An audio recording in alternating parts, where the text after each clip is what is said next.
Hello दोस्तों, कैसे हो आप देख सकते हो तो हमारे साथ में देखने के लिए इस चैनल को सब्सक्राइब कीजिए और अपने बेल आइकॉन दबाना बिल्कुल नहीं ना भूलिए। और हमारे साथ जुड़े रहने के लिए आप भी हमारे साथ एक साथ जुड़ सकते हैं और आगे भी देख सकते हैं कि हम कैसे। आपको बताना चाहूंगी कि मेरे हाथ में यहाँ पर वक्फ बोर्ड का वक्फ एक्ट की किताब है। ये देखिए लिखा हुआ है ना, द वक्फ वक्त एक्ट। है 1995। ना, है ना, लिखा हुआ है ना, आप खुद पढ़ ले रहे हैं ना। लेकिन ये किताब हमारे भारत के लॉ के स्टूडेंट्स को नहीं पढ़ाया जाता है, उसकी बिल्कुल क्या नहीं पढ़ाया जाता है, छुपा के रखा जाता है। उसकी क्या रीजन है?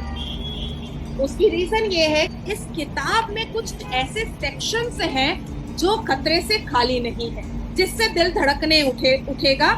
जैसे कि वक्फ बोर्ड अगर आप मेरी संपत्ति को आता है और कहता है कि नाज़िया इलाही खान, ये आपकी संपत्ति हमें पता चली है कि ये वक्फ बोर्ड की संपत्ति है और ये आपका नोटिस है, आपको 3 महीने में ये संपत्ति खाली करनी पड़ेगी, तो मैं कोर्ट, भारत देश के कोर्ट में नहीं जा सकती। अच्छा।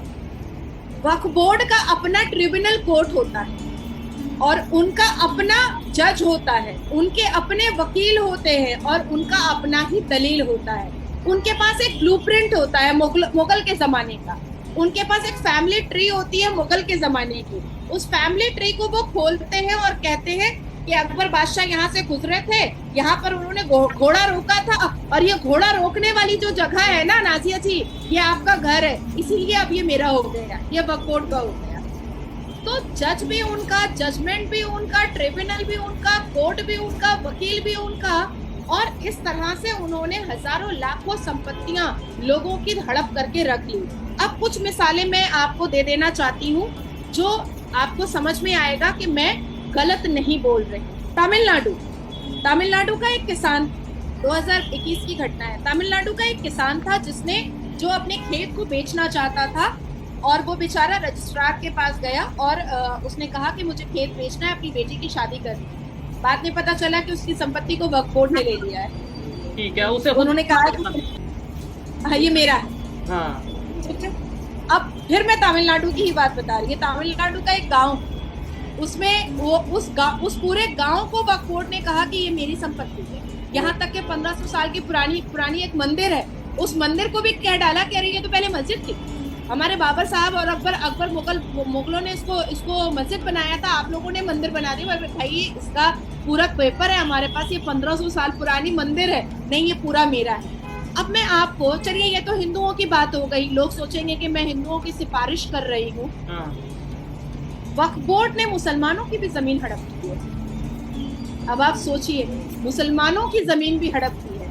अख्तर अली वर्सेस उत्तर प्रदेश वक्फ बोर्ड, अख्तर अली नाम के आदमी की कई एकड़ की जमीन वक्फ बोर्ड ने हड़प की और उसके बाद फिर अपने ट्रिब्यूनल से, अपने ही कोर्ट से, अपने ही जज से, अपने ही जजमेंट से कह दिया अख्तर अली अब तुम यहाँ से निकल जाओ, ये जमीन वक्फ बोर्ड की हो गई। अख्तर अली 11 साल इंतजार करने के बाद न्यायपालिका पहुंचा और कहा, उसने चैलेंज किया वक्फ बोर्ड को मुसलमान होने के बावजूद कि ये वक्फ बोर्ड ये हड़प करने के लिए बैठा है, ये लैंड माफिया है, ये जिहाद चला रहा है, इसके अलावा कुछ नहीं चला रहा है। फिरोज खान वर्सेस उत्तर प्रदेश वक्फ बोर्ड, फिरोज खान साहब की जमीन, इन्होंने 4 साल लड़ाई लड़ी। ठीक है।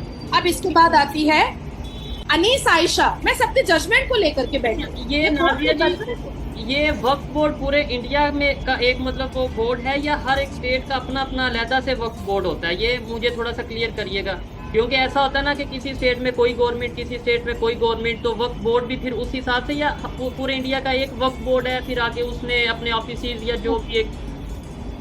पूरे इंडिया का एक वक्फ बोर्ड है और उसके बाद फिर उन्होंने अपनी अपनी शाखाएं बना करके रखी हैं 28 राज्यों में। ऐसे ये कहते हैं, चिल्लाते हैं कि हम मुसलमान 20 करोड़ की आबादी में, पर शिया वक्फ बोर्ड अलग है और सुन्नी वक्फ बोर्ड अलग है। अच्छा। ठीक है, ठीक है। अब इन्होंने सिर्फ हिंदुओं की जमीन या आर्मी की जमीन या रेलवे की जमीन नहीं हड़प की है, इन्होंने मुसलमानों की भी जमीन हड़प की है। और खास करके वक्फ बोर्ड की नजर मुसलमान बेटियों की जमीन पर सबसे ज्यादा होता है। जैसे ए अनीस आयशा, इन्होंने बहुत लंबी लड़ाई लड़ी है वक्फ बोर्ड के खिलाफ।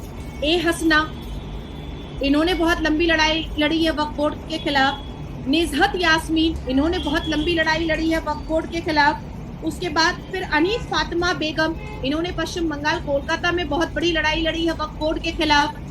उसके बाद फिर सलमान खान, ये हैं आपके तमिलनाडु के, इन्होंने बहुत बड़ी 2023 में इनको जजमेंट मिला है इनके फैसले पर, इन्होंने बहुत बड़ी लड़ाई लड़ी है वक्फ बोर्ड के खिलाफ। शहनाज परवीन वर्सेस मध्य प्रदेश वक्फ बोर्ड, इन्होंने वक्फ बोर्ड के खिलाफ बहुत लंबी लड़ाई लड़ी है कि इनकी जमीन को हड़प कर लिया गया है।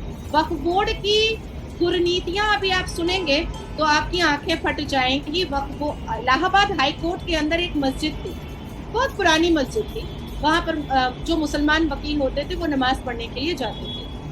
अचानक से एक दिन सबने देखा कि वक्फ बोर्ड ने हरा हरा बोर्ड लगा दिया और कहा कि ये तो वक्फ बोर्ड की जमीन है।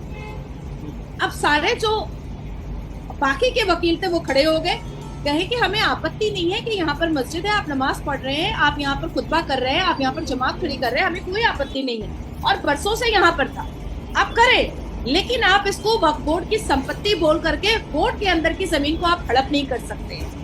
अब क्या हुआ, अब वक्फ बोर्ड जो है उनको आंखें दिखाने लगा तो वकील भी भाई वकीलों से आंखें दिखाकर और उंगली उठा करके बात कभी नहीं किसी को करना चाहिए। अब उन्होंने एक याचिका दायर कर दी और याचिका में इलाहाबाद हाई कोर्ट के जज ने कहा कि भैया अब तुम ये मस्जिद ही हटाओ। अब वक्फ बोर्ड वाले अकड़ गए, बोले नहीं, हम तो, ये तो वक्फ बोर्ड की जमीन है, हम तो हटाएंगे ही नहीं, हमारे तो मुगलों ने छोड़ करके गए हैं ये जमीन। ये मामला चला गया सर्वोच्च न्यायपालिका, मतलब भारत के सबसे बड़े honourable supreme court of India में। सुप्रीम कोर्ट ऑफ इंडिया ने जब इंटरवीन किया तो सुप्रीम कोर्ट ने कहा बेटा हटा लो मस्जिद, इज्जत से हटा लो, क्योंकि अब तुमने गलत कर दिया। तब जा करके वक्फ बोर्ड ने एक रिक्वेस्ट की याचिका डाली और कहा कि ऑल्टरनेट में हमको कोई जगह दे दीजिए मस्जिद बनाने के लिए। तो ये तरीका होता है वक्फ बोर्ड वालों का वक्फ की जमीन को हड़पने का, और इसको चलाने वाले मात्र 200 लोग हैं पूरे भारत में, मात्र 200 लोग। ठीक हो गए, तो वो फिर कितने 2017 में अच्छा ये चीजें क्वेश्चन मार्क और डाउटफुल कब हुई, 2017 में ये वक्फ बोर्ड के जो मेंबर बैठे हुए हैं और चेयर पर जो सब कोई बैठे हुए हैं, इनकी आपस में लड़ाई हो गई थी। आपस में लड़ाई कैसे हुई कि कुछ मुतवल्ली, आप तो समझ रहे हैं मुतवल्ली, लेकिन भारत के व्यूअर्स को समझाने के लिए, मुतवल्ली मतलब मैनेजर, उसने क्या किया था कि मुतवल्ली मैनेजर ने कुछ संपत्तियों को बेच डाला अपने पर्सनल इंटरेस्ट के लिए, अपने पर्सनल फायदे के लिए। कुछ मुतवल्लियों ने वक्फ बोर्ड की संपत्ति में घर बना करके अपनी बेटी को जहेज में दिया। कुछ मुतवल्लियों ने उस वक्फ बोर्ड की संपत्ति को बेच करके अपने बेटे को विदेश भेजा पढ़ाई करवाने के लिए। तो आपस में लड़ाई हुई, और आपस में जब लड़ाई हुई तो ये बात चर्चाएं आम पर आई कि जो वक्फ बोर्ड बनाया गया था कि वो मुसलमानों के सोशल वेलफेयर के लिए काम आएगा, वो वक्फ बोर्ड में 200 लोग अपनी हुक्मरानी रख करके और अपने आप को शहंशाह समझ करके अपनी पर्सनल अय्याशी और अपनी पर्सनल लैविश लाइफ में इस्तेमाल कर रहे हैं। यहाँ तक के शोएब, मैं आपको ये भी बताती चलूं कि वक्फ बोर्ड की कई संपत्ति असदुद्दीन अवैसी ने भी हड़प करके रखी हुई है और उसके भी चीथड़े अब उड़ रहे हैं और वो जवाब नहीं दे पा रहा है। अब आती है बात वक्फ बोर्ड की कि अगर वक्फ बोर्ड ने मुसलमानों के सोशल वेलफेयर के लिए बना था, अगर वक्फ बोर्ड ने सोशल वेलफेयर के लिए काम किया होता तो क्या सच्चर कमीशन की रिपोर्ट के हिसाब से भारत के मुसलमान दलित से पीछे होते शिक्षा में? नहीं। मुसलमान आज खुद ही मुसलमान चिल्लाता है ना, मुझसे बातचीत करने से पहले आप लोग क्या सुनते थे कि भारत में मुसलमानों को बहुत अत्याचार किया जा रहा है, उनको खाने को नहीं है, उनको पहनने को नहीं है, उनको रहने को नहीं है। तो आप इसी मुसलमान के पास जब 9.4 लाख एकड़ जमीन है, 200 करोड़ से ऊपर का रेवेन्यू आ रहा है, आप सरकार से पैसा ले रहे हैं, तो फिर मुसलमान नंगा भूखा क्यों? तो फिर मुसलमान जाहिल क्यों है? अब उसकी वजह मैं आपको बताती हूँ, ये भी सुनिए गौर से। उत्तर प्रदेश के आगरा में 8,436 प्रॉपर्टी वक्फ बोर्ड के अंदर में है, जिसमें 605 दरगाह, मजार और मकबरा बना हुआ है। ईदगाह 18 बना हुआ है, कब्रिस्तान 884 बना हुआ है, मदरसा 83 बना हुआ है, मस्जिद 580 बना हुआ है, स्कूल 0, स्कूल 1 भी नहीं। अच्छा ये मैं पूरे डेटा लेकर के बैठी हूँ। ठीक है, लेकिन अब मेरे ख्याल से जिस तरीके से अब लोग खास तौर पे अगर हम बात करें एजुकेशन की अहमियत को जानने लगे, मेरे ख्याल से अब थोड़ा ये चेंज आता नजर आएगा आने वाले टाइम में। नाज़िर जी, इधर दो चीज़ें हैं, एक मेरे पर्सनल माइंड में भी क्वेश्चन आया है और शायद बहुत से लोगों को खास तौर पे पाकिस्तान से माइंड में आएगा जब वो ये वीडियो देखेंगे, तो इसलिए मैंने सोचा क्वेश्चन कर लूँ। लोग ये सोचेंगे कि यार चाहे यूनिफॉर्म सिविल कोड हो, चाहे वक्फ बोर्ड हो, ये मतलब ये जो से जितने भी पार्लियामेंट के अंदर बिल पेश किए जाते हैं ये मुसलमानों के अगेंस्ट होते हैं, तो इसका मतलब है मोदी गवर्नमेंट मुसलमानों के अगेंस्ट है। लेट्स सपोज आपसे कोई ये क्वेश्चन करता है, आप उसका क्या आंसर करेंगे? यूनिफॉर्म सिविल कोड सिर्फ मुसलमानों के लिए तो नहीं आ रहा है शायद। हाँ, लेकिन जो एक इमेज किया जाता है, जो पोर्ट्रे किया जाता है, वो तो यही है ना कि जो यूनिफॉर्म सिविल कोड मतलब मुसलमानों का जो सा वो के खिलाफ है। नहीं, कोई सिख तो नहीं रो रहा है, कोई ईसाई तो नहीं रो रहा है, कोई हिंदू तो नहीं रो रहा है, तो आखिर मुसलमान रो क्यों रहे यूनिफॉर्म सिविल कोड से? ये भी तो वजह जाननी बहुत जरूरी है ना। ये वजह ही तो मुसलमान नहीं बता रहे हैं कि वो रो क्यों रहे हैं। भाई सिखों ने तो बोला कि हम स्वागत करते हैं यूनिफॉर्म सिविल कोड का, हिंदुओं ने कहा कि हम स्वागत करते हैं यूनिफॉर्म सिविल कोड का, क्रिश्चियन ने कहा कि हम स्वागत करते हैं, सारे धर्मों ने कहा कि हम स्वागत करते हैं। आखिर मुसलमानों को आपत्ति क्या है यूनिफॉर्म सिविल कोड से? ये भी तो बताए, लिखित रूप में बताए भाई। हम तो ऐसे नहीं कह रहे हैं कि आप हवा में बताइए, आप लिखित रूप में बताइए। अब बात आती है कि मुसलमान कहेंगे कि हमको 4 शादी नहीं करने दिया जा रहा है, तो मत करो ना, क्या प्रॉब्लम है? अच्छा ये एक शादी करो या दो बच्चे पैदा करो, उसको अच्छे से लिखाओ, पढ़ाओ, बड़ा करो, और जिस देश में आप रहते हो उस देश के संविधान को अगर आप नहीं मानोगे तो कैसे चलेगा? अच्छा, बांग्लादेश के जो मिनॉरिटीज हैं बॉर्डर के ऊपर आती नजर आ रही हैं। पहले तो ये सिर्फ न्यूज थी, अब प्रॉपर मैंने वीडियो देख ली है और वो आके रिक्वेस्ट कर रहे हैं कि हमें इंडिया में आने दें। अब सवाल इधर ये है कि भाई क्या इंडिया की गवर्नमेंट उन्हें आने देंगी? डेफिनेटली इलीगल वे में तो ऐसे तो कोई भी आके कहेगा, ऐसे तो सारा एक सिस्टम खराब हो जाता है। तो क्या उसका हल क्या देखा आपने, या क्या हल आपको लगता है होना चाहिए? बहुत खूबसूरत सवाल आपने शोएब किया है। देखिए, सिटीजनशिप अमेंडमेंट एक्ट बिल के हिसाब से हमने नागरिकता देने की बात कही है, पर 2014 से पहले जितने भी हिंदू पाकिस्तान से, सीरिया से या अलग अलग देशों से जो आए हैं बांग्लादेश से, हम उनको नागरिकता दे भी रहे। 2024 के लोकसभा इलेक्शन के ड्यूरेशन में भी हजारों लोगों को नागरिकता मिली है, उनको सर्टिफिकेट मिला है बजाते। लेकिन अब बात यहाँ पर मान सम्मान की आ चुकी है। ये जो वीडियो है, जो लोग नदी के रास्ते से या जंगल के रास्ते से, जाहिर सी बात है मरता क्या नहीं करता इंसान, अपने जान को बचाने के लिए, अपनी बहू बेटी की आबरू को बचाने के लिए कुछ भी करने को तैयार हो जाता है। लेकिन आपने कल से लेकर आज तक में बांग्लादेश के ढाका के रोड पर, बांग्लादेश की गलियों में हरे कृष्ण हरे रामा का आपने आवाज सुना होगा। आपने ढाका के रोड पर आपने जय श्री राम का आवाज सुना होगा।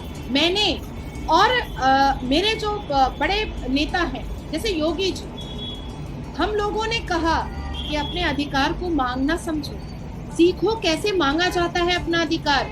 आ जाना ये कायरता की निशानी होगी। हम तो आपको सेव करेंगे, हम अपने भारत में आपको शरण देंगे, लेकिन इलीगल तरीके से नहीं देंगे। तो आप बॉर्डर क्रॉस करके आएंगे और हम आपको रख लेंगे, ये नहीं हो सकता है।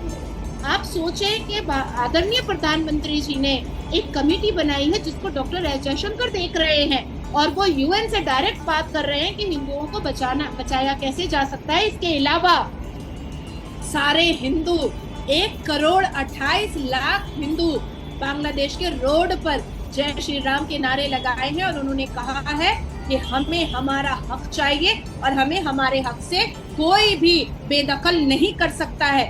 मैं यही संवाद मैं पाकिस्तान के हिंदुओं को भी देना चाहती हूँ। नजरें झुकाकर मत जियो, घबराकर मत जियो। जबान में अपना हक मांगने के लिए जबान में थरथराहट नहीं, जबान में गड़गड़ाहट होनी चाहिए। आपकी आवाज नीची नहीं, आपकी आवाज ऊंची होनी चाहिए। आपके अंदर डर नहीं, आपके अंदर जोश होना चाहिए कि आप अपना हक मांग रहे हैं।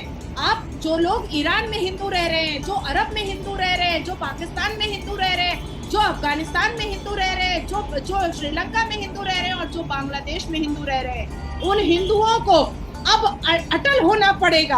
अब उन हिंदुओं को यूनाइट होना पड़ेगा। उन हिंदुओं को अपनी आवाज उठानी पड़ेगी। कब तक अपनी आंखों के सामने अपनी बहु बेटियों को लुटता हुआ देखेंगे?